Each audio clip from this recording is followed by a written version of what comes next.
cardinals elected by, or chosen by, appointed by Francis are invalid and therefore cannot elect the next pope. This is according to Archbishop Vigano, and I've heard other commentators say it, either because they believe Francis fell from the papacy because of heresy. As a heretic, he's not a member of the church, he loses jurisdiction, and he's not pope. By that, the mere fact of heresy, he has fallen from the papacy and therefore does not have the right or the power to appoint cardinals. That's one view. Another view is that, well, Francis was never really pope because Benedict never abandoned the office, according to Cardinal Bishop Gonswine, who's his personal secretary in 2016 said, and according to Benedict XVI himself, who in his last audience said that his renunciation did not revoke what happened to him in 2005, which is the acceptance of the office of Peter, which was always and forever. So you can say, well, therefore, since Francis is not pope, either he fell from the so either he was really elected pope and then fell from the papacy for heresy, therefore he can choose cardinals, or that he was never really pope because Benedict was pope, therefore he can never choose cardinals. And therefore the upcoming conclave is null and void. That is the contention, that's the point of view. The other one was, well, other than might say, well, everything is great. Francis was the greatest pope ever, and he was really valid. But the constitution for the election of the pope requires a maximum of 120 electors, but we have 135. Therefore, if all 135 or 133 participate, the conclave will be invalid. I dealt with that question in the previous video. Yes, it will be valid. Go check out the previous video. Yes, even though we have too many cardinals, the election is valid and they do have the right granted to them by the College of Cardinals to participate, and that's even according to the Constitution of Universi Dominici Graecis, which regulates the election of the Roman Pontiff. Watch the other video for more detail. Anyways, so Vigano came up with an article, and there was an interview, and he repeated that previously in the past. And basically he says, look, a College of Cardinals composed of 108 cardinals created by a Jesuit who usurped the papacy for 12 years cannot validly elect a legitimate pope. All right, well, actually they can, because I'm going to do a third video on cardinals elected by anti-popes and how actually it is Christ supplies jurisdiction to these cardinals for the sake of his church. That will be in the next video. But so Father Zuhlsdorf responds in a short, very short article. He says, with respect, I think Archbishop Vigano is wrong. And as an aside, I did a previous video, I don't know, a couple of years ago, whenever that was, about Father Z's post about the secret of Fatima. And in that he quotes the vision of the secret, where they say that we saw something similar to how people appear in a mirror when they pass in front of it, a bishop dressed in white. We had the impression that it was the Holy Father, and then, as I recall from the article, you can probably search it on my channel. Zuhlsdorf says, Father Z says, well, you saw it in a mirror, and what do you see in a mirror? It's a reverse image, and it says it seems to be the Pope, the Holy Father. They're not really sure. If it is a reverse image of the Pope, would be an anti-Pope. That's a reverse image. That was, you can watch my full video. You can probably search it, Father Z, Father Zuhlsdorf, you'll find it on my channel. So anyways, so in this case, he talks about Archbishop Vigano and his accusation that these 108 cardinals elected by Francis are no cardinals because he's no pope. And it was quoted in LifeSite, but actually it was LifeSite quoted from actually a full interview, which is actually on Vigano's site. So he says, no, he's wrong. And he says, I've written this in the past. I believe much hinges on 2 points. Kind of a play on the words, because the cardinals are the hinge. That's what the word comes from. Anyways, so what exactly? So he says this question hinges on 2 points. First, what exactly did Benedict, what did he do when he abdicated? He didn't abdicate. He says in his declaration, he renounced, and he explains what did he renounce in his final audience, that he renounced the active exercise of the ministry, but he remains in the enclosure of Peter, in the office of Peter. He lived in the Vatican, died in the Vatican, buried as Pope, lived as Pope. His tomb says Pope Benedict XVI, PP. Anyways, and he says that whatever he did not revoke what he received in 2005 in the last audience. So he is the interpreter of his own declaration. We don't need to go, well, what did he exactly mean in his declaratio? Well, Benedict XVI himself, while he was still exercising the ministry of Peter, himself explains what he meant. He says it did not revoke what he received in 2005, which was always and forever. End of story. But anyway, so it hinges on 2 points. Father Z says, what exactly did Benedict XVI mean when he abdicated, and whether or not it is possible to separate the essential element of being Pope, which term and perimeters of office developed over time, that is, being Vicar of Christ, head of the College of Bishops, from being, so can we separate being Pope in the sense of being Vicar of Christ and head of the College of Bishops from being Bishop of Rome? Both of these are in the person of the successor of Peter. So he says, what did exactly Benedict intend? What did he actually do? However, Peter was Vicar of Christ and head of the College of Bishops before he was bishop of anywhere. For example, Antioch. So now we have a true separation of bishop of a city, of Antioch, of Rome, of wherever, and being Vicar of Christ or head of the College of Bishops. In Jerusalem, the bishop was James. James was the bishop of Jerusalem. Yet, Peter and the Council of Jerusalem acted as head of the College of Bishops. Even James, being the bishop of Jerusalem, quotes Peter. Read it in the Acts of the Apostles, saying, listen, Peter says this, regarding, the Council of Jerusalem, whether Gentiles have to follow the customs of the Jews or whatever else. So, and in Antioch, so he was bishop and Vicar of Christ. And then when Peter left Antioch and appointed Ignatius of Antioch, Peter was still, was it Ignatius or whoever was a successor of Peter? Ignatius was either immediate successor or the one after that. I can't remember. So even though he left Antioch with its own bishop, Peter was still the Vicar of Christ and head of the College of Bishops. So we can see a separation. So he was bishop of nowhere because he left Antioch and he was going to Rome. So he says, when Peter left Antioch, he was Vicar of Christ. Yeah. So he wound up in Rome and died in Rome, which most theologians at the time of Vatican I thought sealed the deal, as it were, between the role of being Vicar of Christ and being Bishop of Rome. So basically, at Vatican I said, well, okay, you're Bishop of Rome, you're the Vicar of Christ, automatic. But he shows here, like when he was in Antioch and he left Antioch, he was still Vicar of Christ, but he was not the Bishop of anywhere.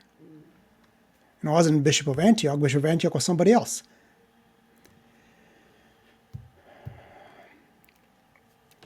And of course, if he left Rome and was heading somewhere else, the Bishop of Rome would be someone other than the Vicar of Christ. So, of course, if Rome, I'm going to continue the article, it's not very long. And then I'm going to go through some other points to illustrate the theme here. Of course, if Rome had to be nuked because of a truly global threatening pandemic, as in Frank Herbert's scary book, The White Plague, and a telephone conclave elected the Cardinal of Tonga, then maybe the new Pope from Tonga would also be the Bishop of Rome. The smoking and eradicated crater, and a kind of Avignon papacy. Or it might be simpler to say that the full universal jurisdiction and charism of infallibility resides in being the Vicar of Christ. So this is more logical, would be the full jurisdiction and charism of infallibility resides in being the Vicar of Christ, rather than being the Bishop of Rome, like Peter was the Vicar of Christ. While he was in Jerusalem, he was not the Bishop of Jerusalem. When he was in Antioch, when he was the Bishop of Antioch, when he left Antioch with its own bishop, he still had the full universal jurisdiction and charism of infallibility when he left Antioch and the Bishop of Antioch was there. So he was not the bishop of anywhere, but he maintained. So there's a separation between bishop of a city and being Vicar of Christ. I think Michael O'Brien dealt with this in the end of his Father Elijah, Children of the Last Days series. Anecdote. So this is a story. One day, because Father Z used to work in Rome, when I was chatting with Joseph Cardinal Ratzinger, who became Benedict XVI, he joked that he was glad Peter stopped in Rome and didn't go to Germany. And that's what Cardinal Ratzinger, later Benedict XVI, says. Think of the efficiency with which we would be making our mistakes. So Father Z comments, yeah, like resigning. I digress. Well, he renounced the active exercise, and immediately after the renunciation, canonist Violi, I forgot his first name, I quoted him several times, and he taught in Familia Romana in Rome at the Pontifical University, a canonist. In 2013 or 2014, immediately said, Benedict did not resign the full office of Peter. He simply resigned. The novelty of Benedict's renunciation was his renunciation only of the active exercise of the ministry. So that was professor of canon law. Was it Antonio Violi? Violi, that was his last name. Off the top of my head, I can't remember his first name at the moment. You can search my old videos, you'll find it quoted almost in full, because it was an 8-9 page dissertation or letter explaining all of the history of the resignations of the Roman of the popes. First of all, it was like only a heretic would be deposed or removed. But anyways, I digress. There are those who seriously doubt that Francis was duly elected because, like me, Benedict didn't properly resign. Because he never resigned the papacy. He was dressed in white. He was called Holiness. He was called Pope. He lived in the Vatican. He gave the papal blessing, the apostolic blessing. He received the cardinals chosen by Francis. He was died as Pope, given the papal funeral. He was buried in the tomb of Pope John Paul II and buried as Pope with his tombstone saying Benedictus Pope and Pontiff P.P. 16th. So he was even buried as Pope. So obviously he was Pope, lived and died as Pope. Therefore, there cannot be two vicars of Christ. Or so this is one point, is that Benedict didn't properly resign, or he had the mistaken idea about what and why he was resigning. This was being the what they call the substantial error, which would nullify his resignation, which is Canon 188 off the top of my head, from being active Bishop of Rome and Pope. So So while somehow remaining ontologically vicar of Christ in a contemplative way. Actually, this is exactly what Benedict said himself to Peter Sewald, his autobiographer, that he is a father. You cannot no longer be pope. You cannot no longer be pope. That's basically what he told him. He is ontologically pope. That's what he said. And I quoted that previously in one of my previous videos. So this is one thesis. The other one is that's what we forgot. The irregularities of the machinations of the St. Gallen Mafia, the St. Gallen Mafia, who conspired and designed and colluded in getting as Bergoglio as Francis, which would violate the constitution of Universi Dominici Gregis, which forbids any such collaboration and would render, by the constitution itself, the election, even if somebody's elected and accepted the election, null and void. Therefore, Francis would not be pope. And actually there was an extra vote in the conclave, which I talked about, I think, in my review of the book on the election of Francis. And then number C, Francis taught heresy. It's actually not it's not A, B, or C. It is A, B, and C. It's in fact. Okay? Therefore, he might have been, so that if Francis taught heresy, therefore, he would have lost the papacy. And all these variants and blah, blah, blah. So first he says, his backside was on the chair. So Francis was sitting on the chair, so basically, for all intents and purposes, he was acting as a Bishop of Rome. He was accepted as such and governed as such. So this is basically now the common, if all of these are true, this is the common error, which I will talk about in the next video, about cardinals elected by antipopes, which renders them valid through supplied jurisdiction from Christ himself, for the sake of his own church, for the continuity of the church. As a matter of fact, for the first years, and I've said that a billion times before, for the first years, not months or days, years, Francis didn't call himself anything other than Bishop of Rome. And in 2020, I believe, and I mentioned it, I think, in the video with Cardinal. I mentioned it previously in a full video, which had the most views, I think, in the channel ever. And then I repeated it in the last video on Cardinal Mueller, that we need an Orthodox Pope, not a heretic Pope. That Francis actively removed from himself the title of Vicar of Christ. That was in the 2020 Pontifical Yearbook, which was repeated in 2021, 2022, 2023, and even 2025. And he relegated that title to the status of historical titles. So he never refers to himself as Pope in years, in the first several years.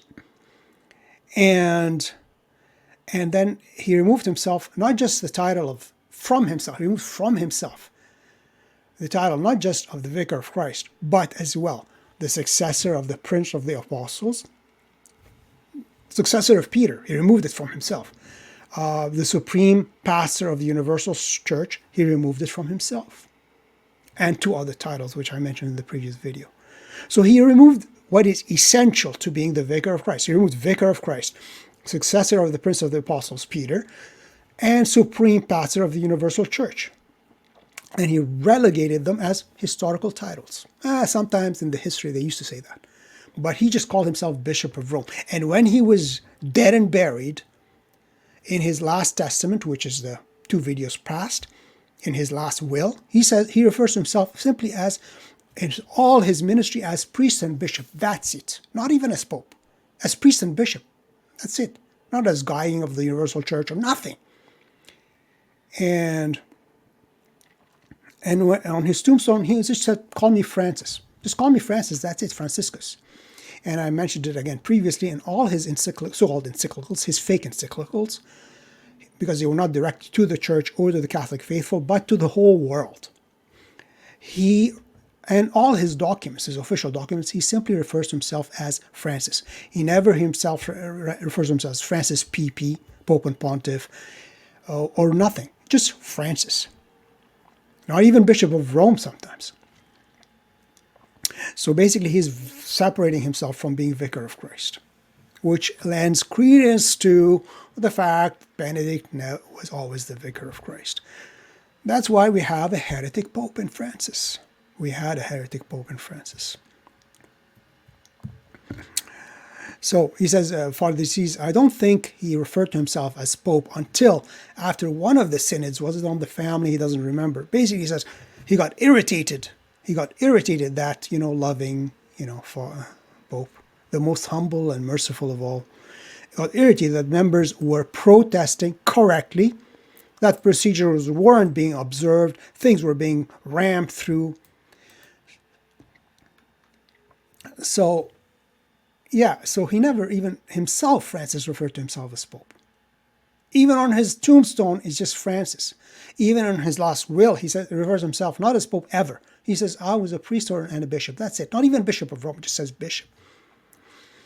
So hence, whatever else Francis was, e.g. successor of Peter, Vicar of Christ, head of the College of Bishops, he certainly seems to have been successor of Peter as Bishop of Rome. At least he is definitely, what is clear, as Bishop of Rome. Because basically Benedict told the clergy of Rome, hey, elect yourself a bishop. I'm giving up that active exercise because I'm too tired. So choose for yourself a bishop. But I'm still Holy Father, dressed in white, live in the Vatican. Again, it is possible to is it possible to separate the two, being Bishop of Rome and Vicar of Christ? Actores, I don't know how to pronounce that one. Seduntor, and I looked it up. What does that mean? The authorities are divided. So actores, meaning authors or authorities, are divided or are split.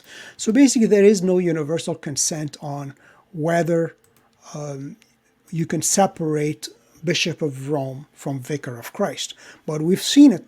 Peter himself separated the Bishop of Antioch from Vicar of Christ. The Bishop of Jerusalem from the Bishop of Vicar of Christ.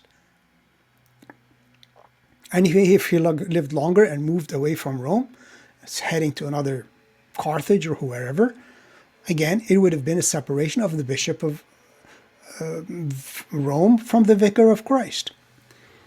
So he says, anyways, in that case, but for all visual purposes, he's the Bishop of Rome. So, the death of Peter in Rome doesn't seem to me to be all that compelling an argument. What if the Romans killed Peter in, say, Ostia, rather than in Rome? Would the whole shooting match depend on Ostia? Yeah, Roma, caput mundi, and all that. Sure, I get it. But hey, Peter could have decided to keep going and to teach all nations as Christ commanded, and he might be next wound up in Carthage. He still would have been Vicar of Christ in Carthage, but someone else would have been overseeing the community of Rome. Like Benedict allowed the clergy of Rome, the cardinals, to elect a bishop of Rome in his stead, a successor of Peter in Rome, but not as Bishop of Christ, because the current Bishop of Antioch, whether the Catholics or the Orthodox, are as well successors of Peter in Antioch. Doesn't give them the right to be vicars of Christ, right?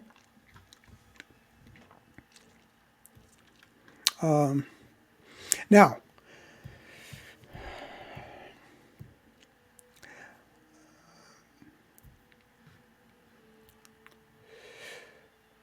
okay, now, so somebody else would be the taking care of the Bishop of Rome, the community in Rome. Now we come to the issue of cardinals. Cardinals are appointed by the Bishop of Rome. they are technically Roman clergy. And actually all bishops in the ancient churches appointed cardinals in a sense, because cardinals originated from the 7 deacons. So actually this is a good article from Britannica, goes through the whole history of cardinals, the origin of cardinals. And they're used, they are the Pope's principal counselors, and they aid in the government of the church. So the origin. So some people says disagree, but the word, the Latin for cardinalis comes from cardo, pivot or hinge, was first used in late antiquity to designate a bishop or a priest who was incorporated into the church. So anyway, it gives you a bit of the history of the cardinal. So in the 8th century, Roman cardinals constituted a privileged class among Roman clergy. They took part in the administration of the church and in the papal liturgy. By 769, only a cardinal was eligible to become pope. So anyways, it gives a bit of the history of cardinals. But basically, a cardinal they are the principal clergy of Rome. So whenever a cardinal is selected, or a bishop or a priest or a deacon becomes a cardinal, he is assigned a Roman church because he is a Roman cleric. So he's a cleric of the church in Rome. Therefore, they are Roman clergy. It doesn't matter. They can come from Timbuktu. It doesn't matter. They are Roman clergy. They have their church in Rome.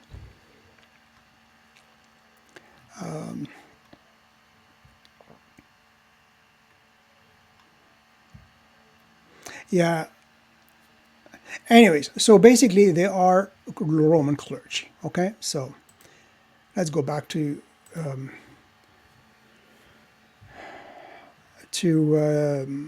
let's close this one here. Back to Father Z. So he says, cardinals are appointed by the Bishop of Rome and are technically Roman clergy. They're not some magic people.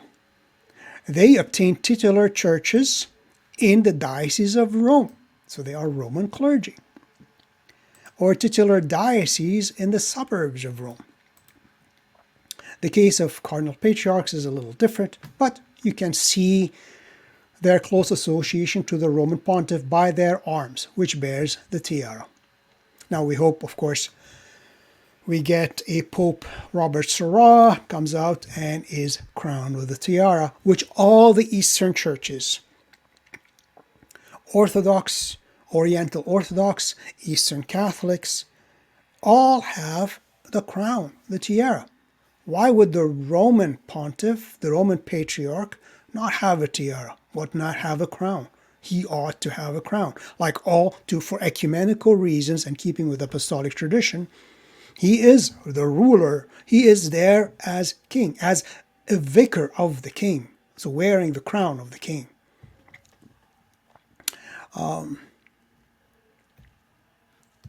It was in antiquity the job of the Roman clergy to elect the Roman bishop of Rome, and not only the Roman clergy for the Bishop of Rome, but the French, say the Parisian clergy, to pick the Bishop of Paris.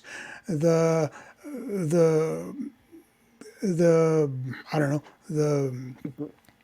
clergy of Lyon to pick the Bishop of Lyon.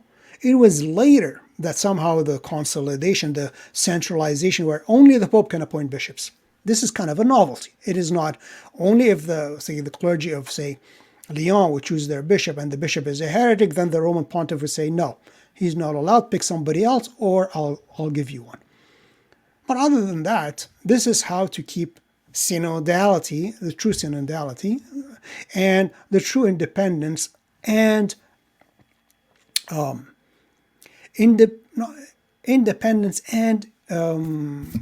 cohesion of all the church in one.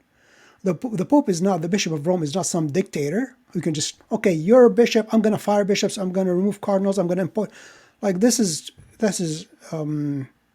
acting like an absolute monarch, which will never allow for the full reunification of the apostolic churches. The Orthodox, Oriental Orthodox, will never ever agree to this type of domineering action because it is not apostolic, it's not traditional, period. Period, end of story, full stop. So even though the Pope, the Bishop of Rome, is the supreme pastor, he is who nobody's above him, yet his actions can be regulated. The King of England is the King of England, but even in the Middle Ages, there were princes, dukes. He could not. He is the king. He is their king, but he is not their dictator. There's a difference. I hope traditional Catholics can understand that difference. It was in antiquity the job of the Roman clergy to elect the Bishop of Rome. That's what they do today. So it hasn't really changed. So the only ones keeping that tradition is the Roman clergy, being the cardinals. Nota bene, not all clergy of Rome vote, but only the designated hingemen, who are the electors. Cardinal comes from the Latin for hinge, cardo. So he continues. And I know some of you say, oh man, that's boring stuff. It is important stuff. Boring or not boring. I'd rather be sitting there watching TV and eating something, you know. And I don't get like 1 billion views on my channel, so I can say, I gotta do it. No, my views are limited. I don't know why. Maybe I'm not entertaining enough. Maybe my videos are too long. Maybe I babble too much, which I get a lot of that. Oh, he talks too much. Get to the point. So these are people who have been affected by the internet, by TikTok, by Instagram. They have lost the attention span. They have attention span less than a 5-year-old, maybe 20 years ago. But that's my point. And if Francis was at the very least only Bishop of Rome, at the very least, he's the Bishop of Rome. Actually, Benedict XVI told the clergy of Rome, the cardinals, choose you for yourselves a bishop, a successor of Peter.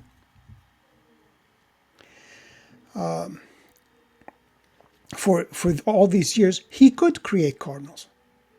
So he could create cardinals. The College of Cardinals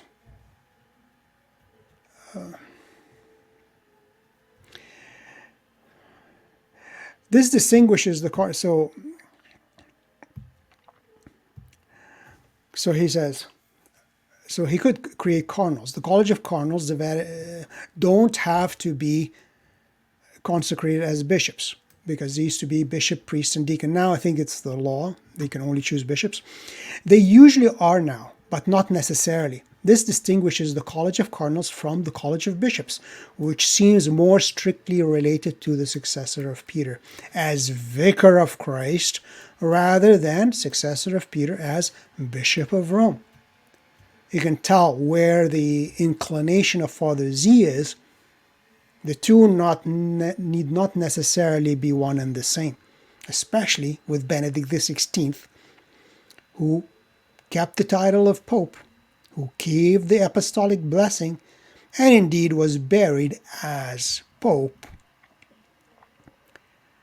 compared to Francis as the Bishop of Rome, who even in his death said, I'm just a priest and bishop. That's it. Just call me Francis. And I don't want to even be buried near St. Peter, near the bones of the Vicar of Christ. No, bury me somewhere else. Yeah, 200 years ago, some other bishops were buried there, but yeah, I want to be away from Peter and Benedict XVI as far as possible. Moreover, while examples don't immediately spring to mind, I believe there were cardinals created by anti-popes who were later accepted as cardinals, who could vote for a legitimate pope. That's true. We're going to deal with that third video.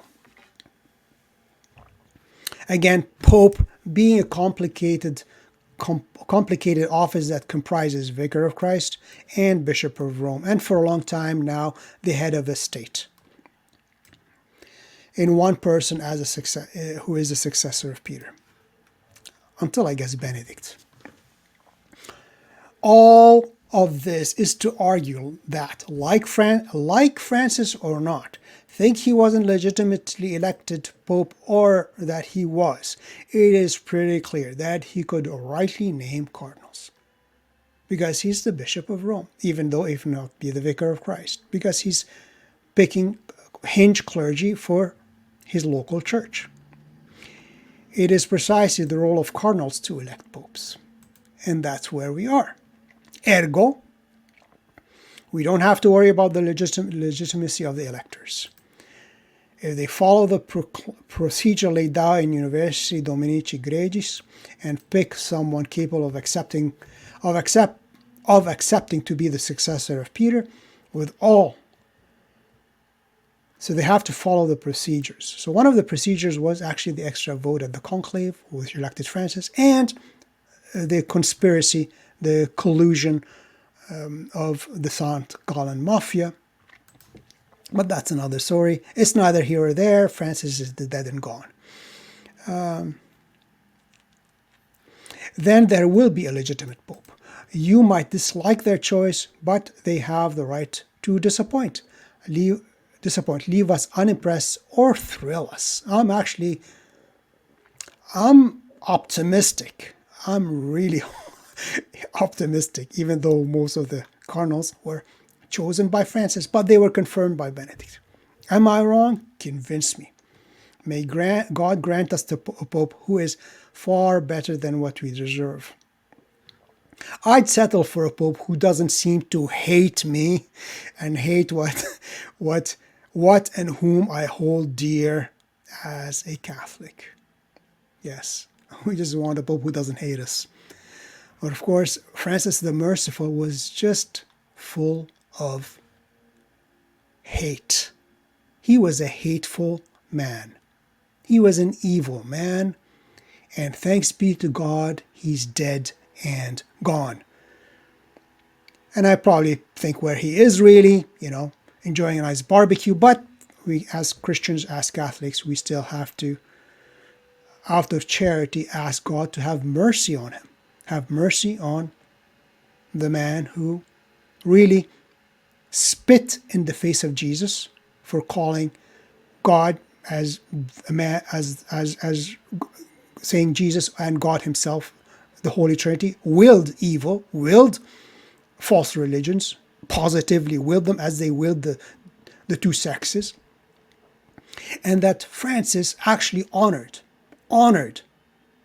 the artist, which with his artwork, which is called, I think it was called Piss Christ, I think.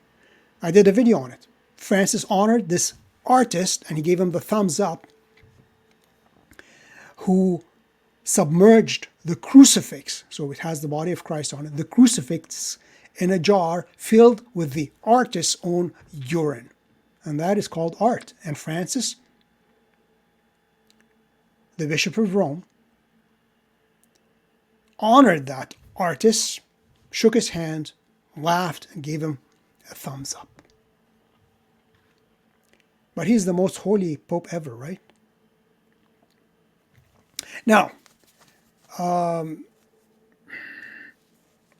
should I do this or keep it for another? You know what? Let me just add it. It's just a couple of more minutes, and I'm just going to finish. So this is in addition to this article. So there was an article in 1 Peter 5. He says, if Francis is not pope, will the next conclave be elected true pope? The conclusion is yes. At the end, it's yes.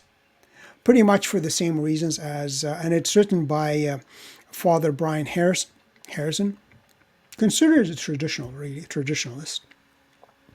And he's answering Dr. Maza and Dr.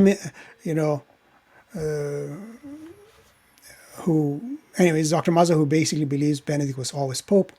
And he came to that conclusion much later than I did. I did it in 2014, maybe. because, Violi himself said, yeah, he resigned only the act of exercise, not the papacy itself. Anyways, so he goes through the different reasons. So let me see quickly, because I really don't want to waste your time or my time on the full article. If you want, you can go find it on 1 Peter 5. Again, it is, but he does have actually quite a valid points about, even if a pope is a heretic, even if he lost office, objectively he is no longer pope. Objectively he fell from the papacy. Yet his decrees, laws, elevations are still valid if no competent authority declared the fact that he has fallen from the papacy. And that's according to the Code of Canon Law. And he says, in my reply to Dr. Lamont, I cited who believes in the valid election of Francis, but he says he fell from the papacy ipso facto, ipso jure, which I did two or three videos on the Pope falls from the papacy ipso facto, ipso jure, by the law itself. Even written by a professor of canon law who was elevated as a cardinal by Francis, who himself says, by the law itself, no declaration is needed. The Pope falls from the papacy automatically for pertinacious manifest heresy. No declaration is required. The Pope has fallen. He's no longer Pope, objectively speaking. But in that article, which you can search my channel, he says that it has to be declaring the fact that the Pope has fallen. Not that the cardinals are deposing a Pope, but they are declaring the fact that the see is vacant because the Pope himself basically deposed himself for heresy. But until that declaration of the cardinals to the fact that the seat is empty, no real action can be taken. And he says basically only, even just a few cardinals, even in Rome, whoever is in Rome, whatever cardinals in Rome, if they declare the seat empty, the seat is empty. Then it can be enforced. But anyways, you can watch the old video I did on that. So he says, Father Harrison, in my reply to Dr. Lamont, I cited Canon 194 and 1331 of the 1983 Code of Canon Law to show that even if he's right in claiming that Francis has become a notorious heretic, thereby losing the papal office, so even if he's right, so he lost the papal, and incurring automatic excommunication, his loss of office cannot be enforced. And his ongoing illegal acts of governance will be valid until such time as the competent church authority declares his crimes and excommunication. And the competent, here he says, I agree with the competent church, College of Bishops, but actually, no, not the whole College of Bishops, only the cardinals. The cardinals in Rome. That's it. That's all. So Canon, you can see it here, Canon 194. So even in the new Code of Canon, the old Code of Canon says the Pope, not just the Pope, but any cleric would fall from office by the law itself. No declaration required. So this, the 1983 Code of Canon added a bit of a stipulation, but it maintained the same principle. Canon 194. The following are removed from ecclesiastical office by people? No, by virtue of the law itself. So you fall from office not by anybody, by the law itself. Number two, one who has publicly defected from the Catholic faith or from the communion of the church. By the law itself, if you're a heretic, pertinacious, visual, manifest heretic, and if you're a bishop or a pope, you have lost your office. A bishop would be, he's kind of, well, anyways, let's talk about the papacy here. you fall from the office of Pope. You've lost your office, not by any declaration, by the law itself. So the seat is empty, sede vacante.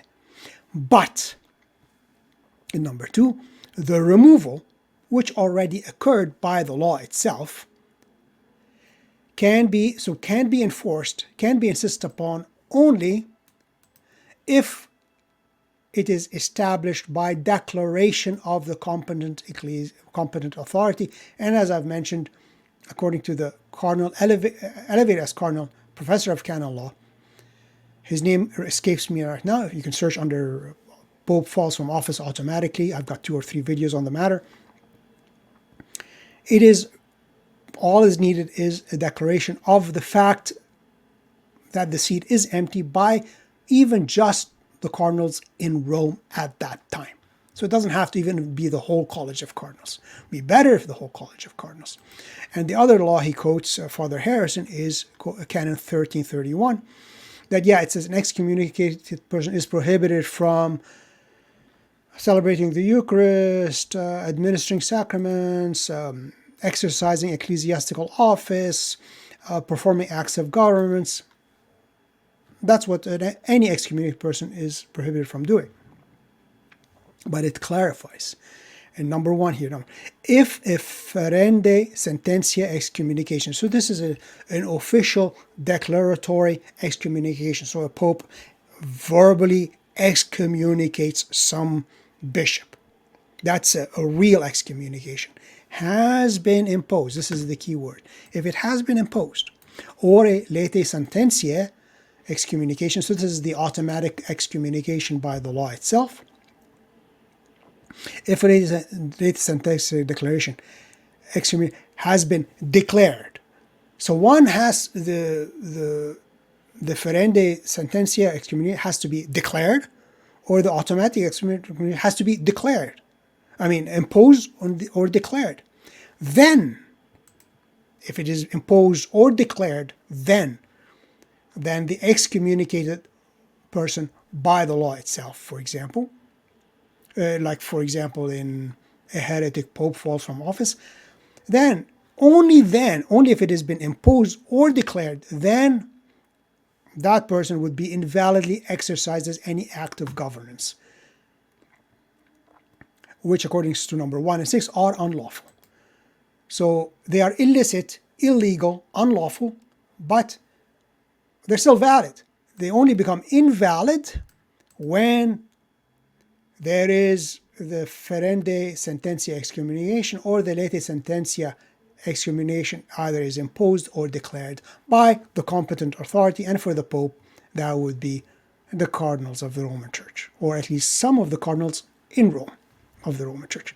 That is why even his acts of governance of a Pope who fell from office are still valid. Illegal, but valid. That's very, very, very good point. And he doesn't dispute the fact that, ipso facto, ipso jure, the heretic Pope would fall from office.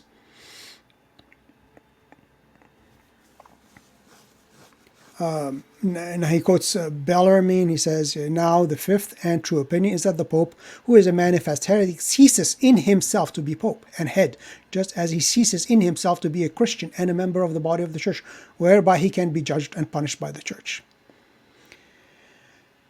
So since that judgment and punishment will come after the heretic Pope loses office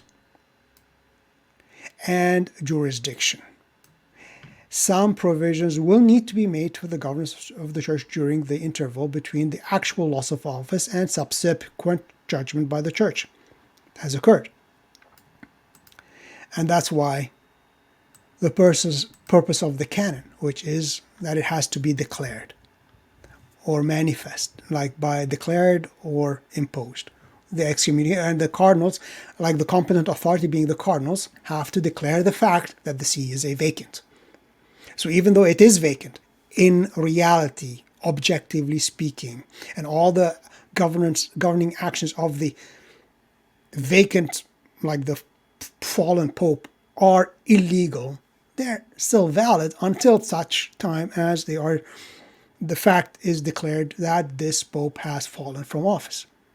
And then these actions can be invalidated. Otherwise, they're valid. They're illegal, but valid.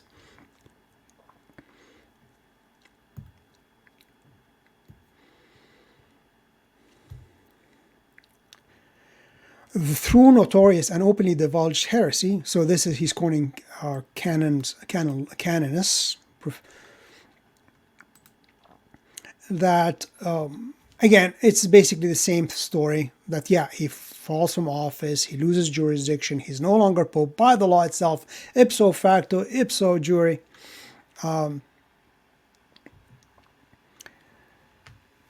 But again, only,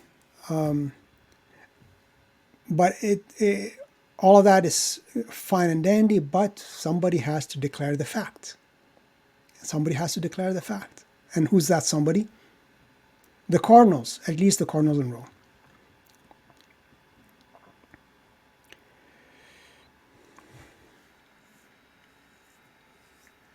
So he says, the earlier code, meaning the 1917 Code of Canon Law, in force when Renz and Vidal wrote their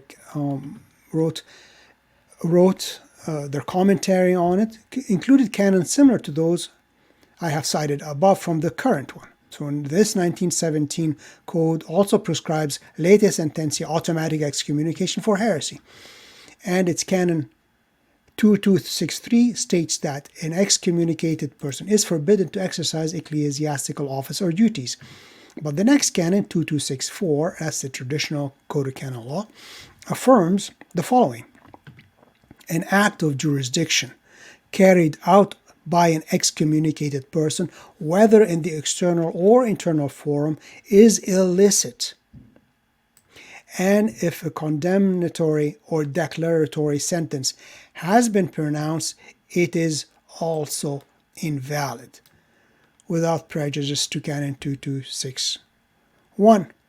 Otherwise, it is valid. So even in the 1917 Code of Canon Law, somebody who's been automatically excommunicated for heresy, and that's in case, say, we're talking about Francis, excommunicated from heresy, so he's no longer Catholic, he's excommunicated, so he's fallen from office.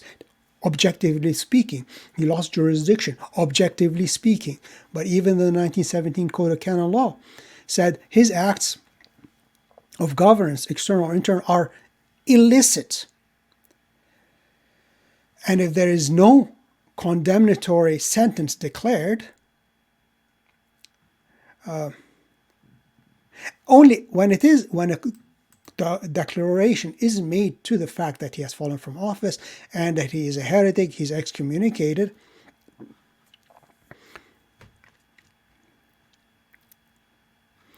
only then his acts would become or are invalid. So otherwise, they'd be valid. And that's basically exactly what the 1983 Code of Canon Law says. I think this is how he ends it. So he says,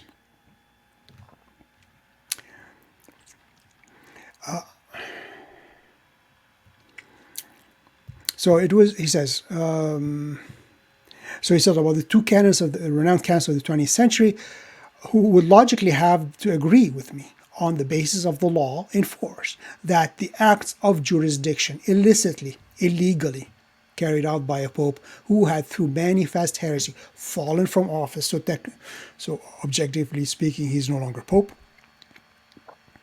or vicar of Christ, who had through manifest fallen from office, would nonetheless be valid until such time as the church declared that said loss of office and excommunication had already occurred ipso facto at the time his heresy became manifest. So if all Francis' acts are invalid, with the next pope, so he continues here. Oh, so basically, yeah. So this is clear. Even the 1917 Code of Canon Law states that even an excommunicated person which would be a pope falling into heresy and falling automatically excommunicated from the church, his acts would still be, it'd be illicit, illegal, yet valid until a declaration is made to the fact that he has been excommunicated or fallen from office. Otherwise, they're valid. Basically saying the same thing as the 1983 Code of Canon Law.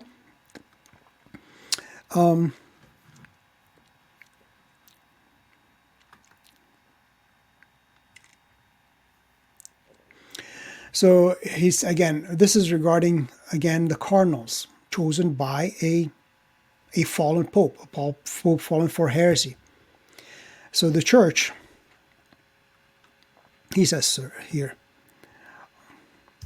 canon law has beaten you. Holy Mother Church has long anticipated the possibility of this infiltration of the church, of traitors, into her most elite cohorts, and has nipped in the bud by a bold and perhaps surprising stroke of her legislative pen, its potential to invalidate a papal election. She, the church, suspends every possible kind of excommunication or other penalty that a cardinal may have incurred, including, therefore, that imposed for heresy. So even when we say, well, like some so-called traditionalists might say, well, these are heretic cardinals, they're not even cardinals because they're not Catholic, therefore they can't elect a pope. The church suspends excommunication, every possible kind of excommunication or other penalty that a cardinal may have incurred, including, therefore, that imposed for heresy. So all excommunications would include that one for heresy, at least for the duration of the conclave, so that such a cardinal may not only validly elect the next pope, electio activa, but even be validly elected, electio passiva. So in Article 35 of the Apostolic Constitution, Romano Pontifice Eligendo of 1975, that's Paul VI, in that constitution which preceded the current one of John Paul II, no cardinal elector may be excluded in any way from either active or passive election of the Supreme Pontiff by reason or pretext of any excommunication, suspension, interdict, or ecclesiastical impediment whatsoever. These censures are to be considered suspended, but only for the effect of the election. So after the election, these penalties would be reimposed again. And in the Constitution of John Paul II and Benedict XVI, Universi Dominici Gregis, John Paul II declares that no cardinal elector can be excluded from the active or passive election of the Supreme Pontiff for any reason or pretext, with due provisions to the regard of number 40 of this Constitution. So even both constitutions. So this is his conclusion of Father Brian Harrison, which is perfect. Let me summarize. I continue to maintain that even in the event that Jorge Mario Bergoglio should no longer be Pope and has thus lost all jurisdiction and even membership in the Catholic Church, his continuing illicit, illegal acts of governance are guaranteed to be valid by a combination of the Church's law and the failure of the College of, he says bishops, but really it is the College of Cardinals only needed, not the whole bishops, to declare his loss of office. The man he has made cardinals can therefore vote validly at the next conclave, which will thus elect a new and true pope. And then I guess he has an article, again, explaining further canons 194 and 1331. So this is clear as sunshine, that clear as day. Even if Jorge was a heretic, even if he fell from office, so he was never pope. But since no declaration by the cardinals declared the fact that he lost office for heresy, his acts of governance, even choosing cardinals, illicit but valid. Therefore, the cardinals will be valid cardinals for the election of the next pope. And as I mentioned, and in conclusion, finally,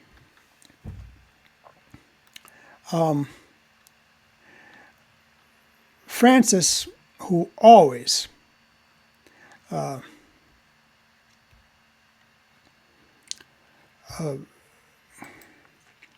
so up to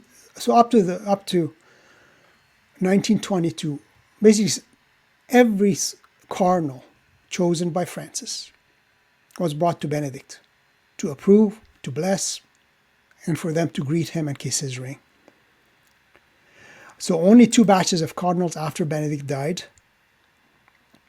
were chosen by Francis.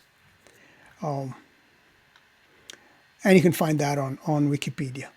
So I think there were like 41 in total, which maybe I'm wrong, but basically every cardinal chosen by Francis up to 2022 was approved and ratified by Benedict, the Vicar of Christ, in my opinion. So, but since he was still ruling, because okay, this is the conclusion. I know it's getting a bit longer and I'm getting tired of speaking, but this is kind of to put the bow, to tie everything together. So, like a lot of people, including myself, believe that Benedict would never really truly resign, as he himself declares. He moved Gonswein in 2016, 3 years. Gonswein is the personal secretary of Benedict up to his last day. 3 years after his renunciation of the active exercise, says, Benedict never abandoned the office of Peter, but he expanded the Petrine ministry. He expanded the Petrine office to a contemplative and an active part.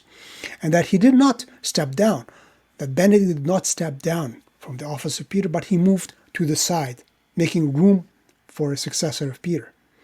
So all of these I've dealt with previously. So others have speculated, which seems very reasonable, that Benedict basically declared the See of Rome impeded, that he himself as bishop can no longer actively govern the See of Rome, the Diocese of Rome. Therefore, the See is impeded. That's why he left the active exercise of the See. But he was still the bishop, the pope. I'm going to get to that point in 1 second. And I did that on a video on this. What is an impeded See anyway, the pillar? There was this Dutch bishop, and he used virtually the identical words as Benedict XVI. I'm too weak, I'm sick, so I can't really govern my diocese, so my See is impeded. I'm always going to remain the bishop of that diocese, so I want the clergy of the diocese to choose an administrator or Rome to appoint a bishop. I can't remember the full article. Basically, to administer my See. I am still the bishop of that See. I will die as the bishop of that See. It is an impeded See. I cannot no longer govern it because of my sickness, but I'm not resigning. I'm not abdicating, but I'm giving up the active exercise of being bishop of that See. And he wanted others to take over that See. And I did a whole video on that, and there's another bishop in El Salvador, I believe. Anyways, so you can watch that. But the Vatican said, no, you can't. You have to resign. Well, there's an Arabic saying, ala rasak batha, meaning on your head you feel like a swelling, because they remember, the Vatican of Francis remembers, oh man, this is exactly what Benedict says. I can no longer do the active exercise, but I don't want to be, and I'm still the bishop, I'm still the pope, address me as pope, I live in the Vatican, I dress in white, I give the papal blessing.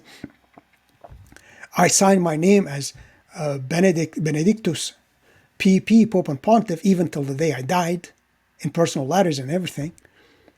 So they didn't want another example of exactly what Benedict did.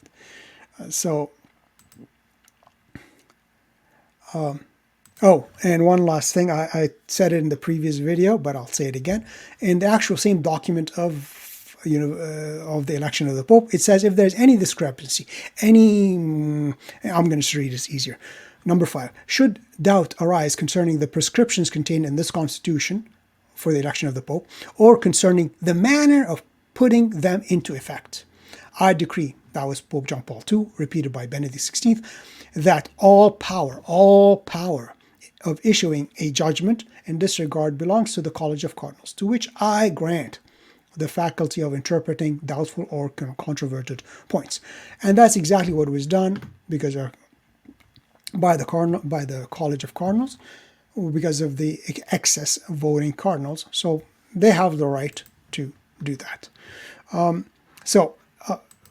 Again, in case one says, well, there's Benedict was Pope, and so yeah, even in case of an impeded see, yeah, he's still the Pope, the Bishop of Rome, the Pope, but he's leaving the active exercise of the ministry to another man.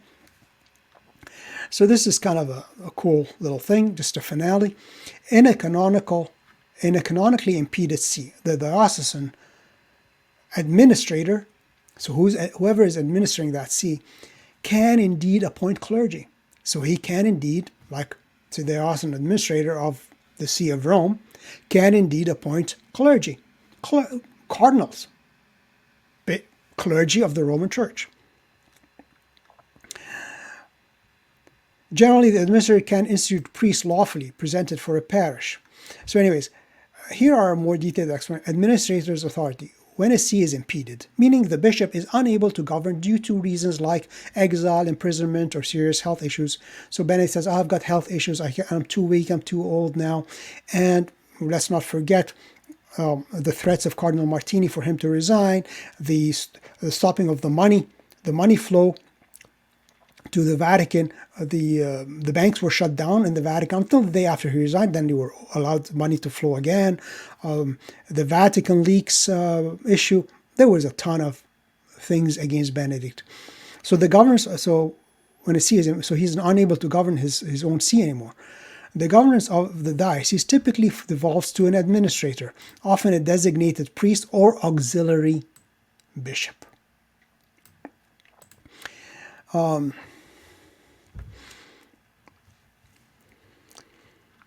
the administrator has the authority to act in the bishop's stead, so he does the active exercise of the ministry, they are not a full replacement, so they're not the vicar of Christ. They cannot perform all the acts required to direct mandate. Okay, specific powers. So what are the specific powers of would be a bishop administrator, in state, whatever. Basically, put priests in parishes, confirm parish priests who have lawfully been elected by the faith, appoint parish priests if the see has been impeded for a year. So they can just directly impose. So basically that, appoint parish priests if the see has been impeded for a year.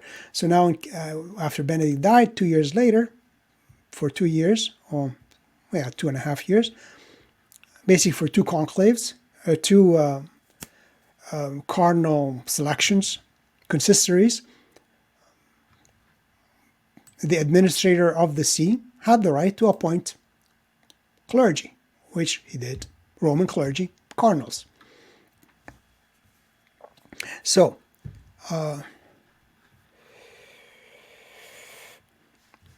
he would have, this bishop would have, so he cannot perform certain acts without a delegated authority.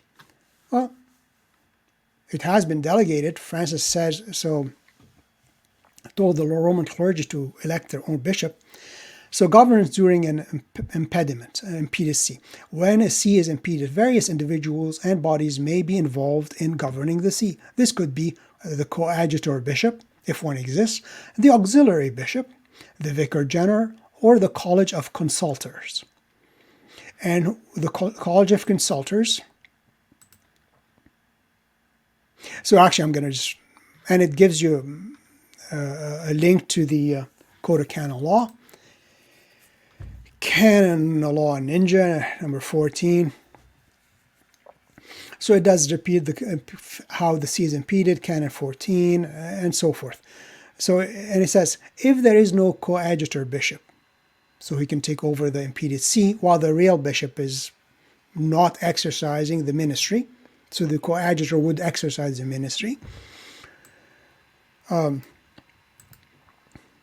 if he is impeded and the list of mentions is not at hand, the responsibility of the College of Consultor to elect a priest who will govern. So basically the College of Consultors will have the responsibility of electing the priest to govern the diocese. And in the Catholic Church, the College of Consultors is a body of priests appointed by the diocesan bishop to advise him on matters of governance and to serve as counsel in the event of vacancy of the bishopric. This is exactly, if you go back to the beginning of the video, exactly the function of cardinals. The diocesan bishop, the Pope in this case, the Bishop of Rome, appoints Roman clergy, and the function of cardinals is to assist to advise the bishop of the diocese and to help him in matters of governance. The exact function of the College of Cardinals. And this is exactly what Benedict did. He told them, okay, now I tell the cardinals, the College of Cardinals, meaning the clergy of Rome, the College of Consultors, to choose for themselves a successor of Peter. That's exactly what happened. So they chose for themselves a Bishop of Rome to run the Diocese of Rome, while Benedict, the Vicar of Christ, was still in Rome. So, I mean, if you're taking that point of view. So in both cases, so they call it, so they're typically 6 to 12 priests, but in this case, so they advise the bishops. So in case of sede vacante of the diocese, when a bishop is not in office, the College of Consultors has specific responsibilities, including the obligation to elect the diocesan administrator with the right within 8 days of receiving the notice of vacancy. Decision making. So anyways, so even in the Code of Canon Law, it says in the College of Consultors will get to choose the diocesan administrator. They'll elect the next, basically, somebody who's going to rule them. The priest will govern the diocese, or in the case of the Pope, the bishop who's going to govern the diocese. So this is basically all in all. So the point is, of this whole long story is, whether the Pope fell from office for heresy, whether Benedict was still Pope, was still Vicar of Christ, but delegated or abandoned, even if Francis was chosen as the Bishop of Rome, he still had the authority. So all in all, the cardinals, like I don't want to rehash everything I've said already. All in all, the cardinals in this upcoming conclave are valid, are legal, and the man they will choose to be the successor of Peter will indeed be the successor of Peter, Bishop of Rome, and Vicar of Jesus Christ. There are no longer two popes. There are no Francis and Benedict anymore. There can only be one, and now there will only be one. That's it. That's all. Hopefully you enjoyed this video. Please like, subscribe, and share. And I'll see you in the next video, which should be on the validity of cardinals elected by anti-popes. Because of supplied jurisdiction, not supplied by the Church herself, but supplied by Jesus Christ himself for the sake of the Church. All right, that's it. That's all. See you next time. Enjoy your day. And actually, get on your knees, fast, and pray that God will give us a traditional pope, a pope who will uphold and preach and practice and expand the apostolic tradition, the apostolic faith, the apostolic discipline, the apostolic liturgies, and be a man of faith, zeal, courage. Be a respecter and fearer of God, not a fearer of men and the world and the media, but will be a man according to the heart of Jesus Christ, who says the truth, who says yes, yes, no, no, because anything other than that is from the evil one. That's it, that's all. See you next time. Bye-bye.